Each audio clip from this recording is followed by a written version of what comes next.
technology, of course, has reached everywhere in India. Everybody has mobile phones and internet. But how much is being understood within an artistic language?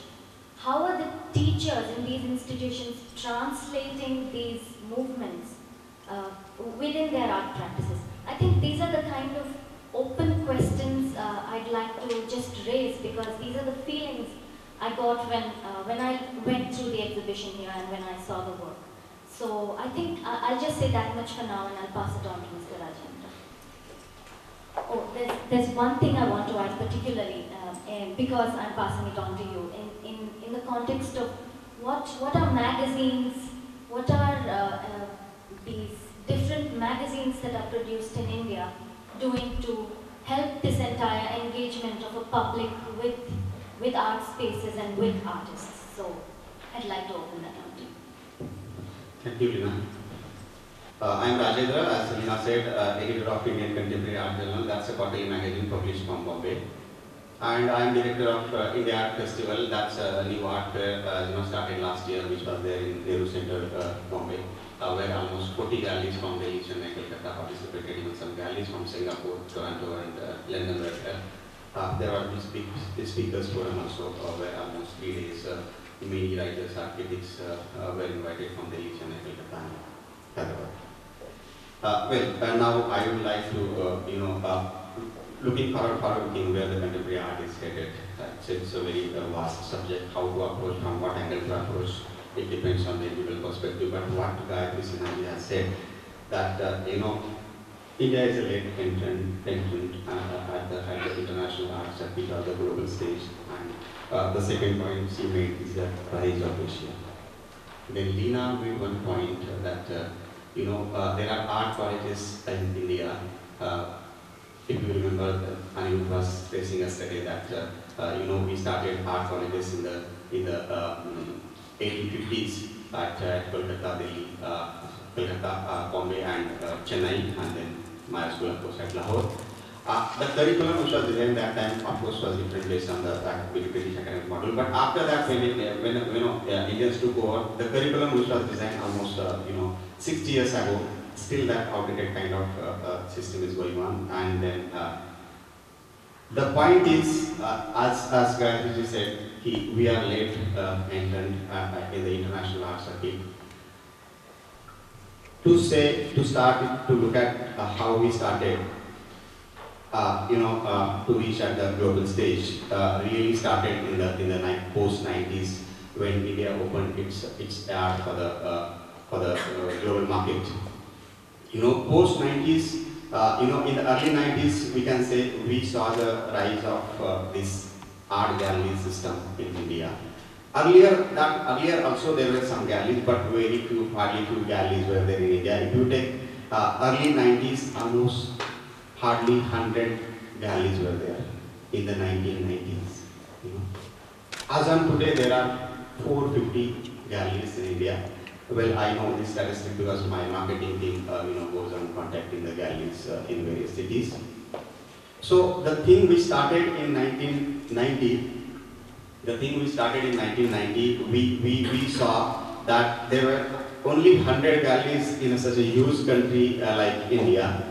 Second thing, in the 1990s, what we lacked was, there was only primary art market in India.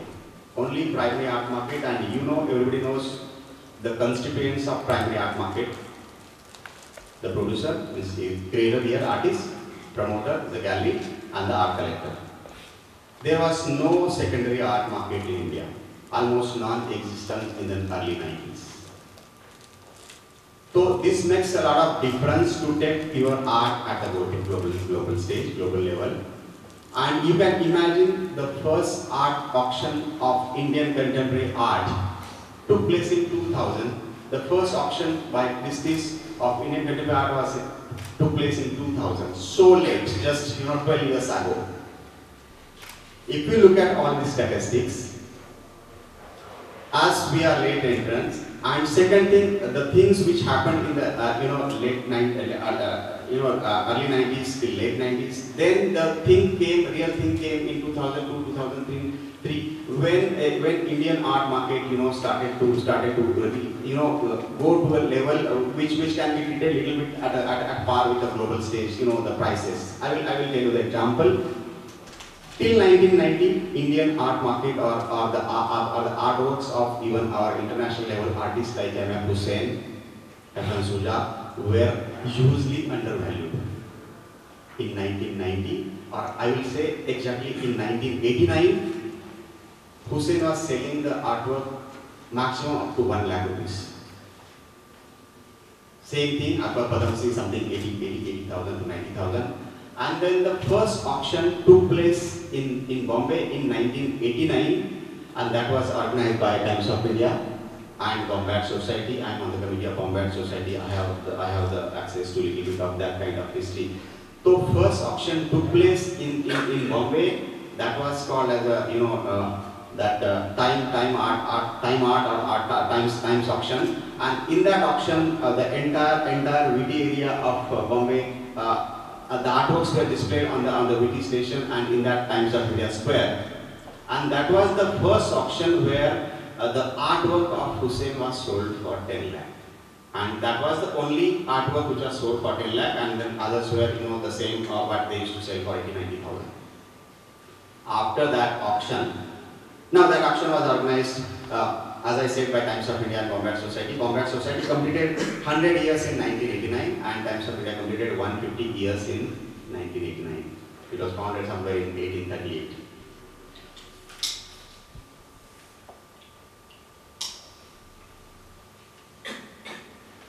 Yeah. So the point is, we started late. As I said, auction houses came too late. Then came the domestic auction houses. And when Indian art market was, started picking, when our artists were, started exhibiting in, Venice Biennale or Frieze Art Fair or Hong Kong International Art Fair, and when market was at peak somewhere in the 2008, the recession hit, the financial crisis, global financial crisis happened, and then we know the rest of the story. If recession would have come, couple of years late, then the story would have been different. By this time, definitely Indian art would have, seen jumps and leaps and would have a different story. But now, as we know, that happened. So what we lack here, as Lina said, the curriculum. We have to have sea change in the art curriculum of this oldest art school, 150 years art schools we have. Second thing, still our infrastructure is not sufficient. 450 galleries for 1 lakh artist population is not sufficient. 450 are private galleries, and most of the artists now, that is also one thing. Out of 1 lakh artists population in the country, hardly 10 to 15% artists are represented by the private galleries. Rest of the population depends on the public galleries like Lalit Kala Academy in Delhi, Jahangir Art Gallery in Bombay, Chitrakala Parishad in Bangalore, Birla Academy in Calcutta. So we need to look at the infrastructure. The galleries which are there has to have that kind of role where this kind of serious infrastructure will come up, and then we can expect the things to really take the shape. I think there is something I need to stop here. We can take this discussion forward after this small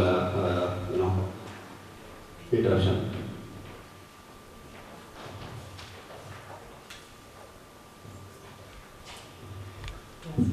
I'd like to just say a couple of things in relation to a couple of keywords that Gayatari has mentioned that probably it's nothing to do with what she meant, but one thing is about the question of the right of Asia.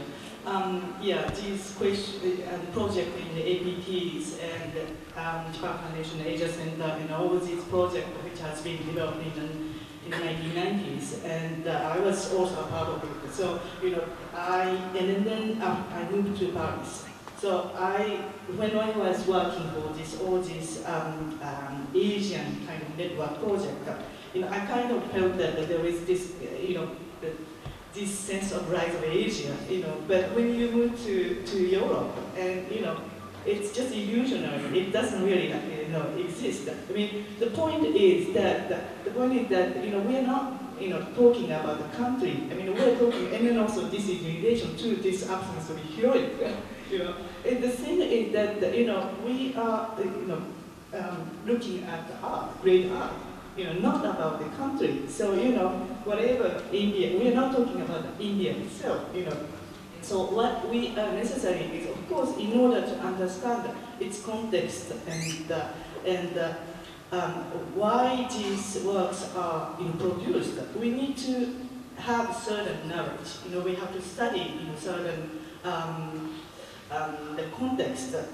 However, and after that, it's all about the individual artist. And I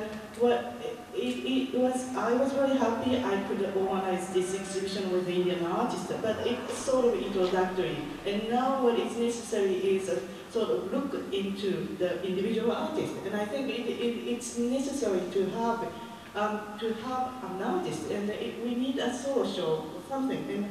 And for that, what seems necessary for me is, going back to this question, how to bridge this kind of gap. And that means it's how to communicate with, international or global art world or Indian, art community. And some would say, I don't care about India itself. I'm happy with just being in India. But at the same time, I think it's quite interesting. It's always quite interesting for the growing or maturing for the artist. It's always nice to have sort of the platform of being together with other artists coming from different cultures. That means one thing is I have noticed a couple of things that I have noticed by working with Indian artists. In India, good thing compared to, for example, in Japan, there are many collectors, and there is a market here. And India buys Indian artist works, but they buy Indian art, and then they don't buy other artist work. I think it's really important that you have a sort of a platform that the Indian artists can see their works next to other artists coming from different contexts. That's something which seems very strange to me, and I think that kind of thing is necessary. And also, second thing is all these works are for fun. I mean, it's a little bit of course, sort of the lack of public. I mean, all these works are made for food. I think the public should have access to all these works that these Indian artists are making. That's also something important, because otherwise you can't really have the critical point of view, and the art is not just about the market. It's also something. In order to that, we certainly need this critical discourse, and for that, I think public should have a certain access. And another thing, something to do with also market. Market is so strong, and when you are talking about, say, doing something with the Indian artists, even with the younger artists, and their works are very, very expensive already. It's sometimes very surprising. And then when you are bringing some of the works to foreign countries, you have to deal with all these logistics and insurance values. And insurance values are already very, very high.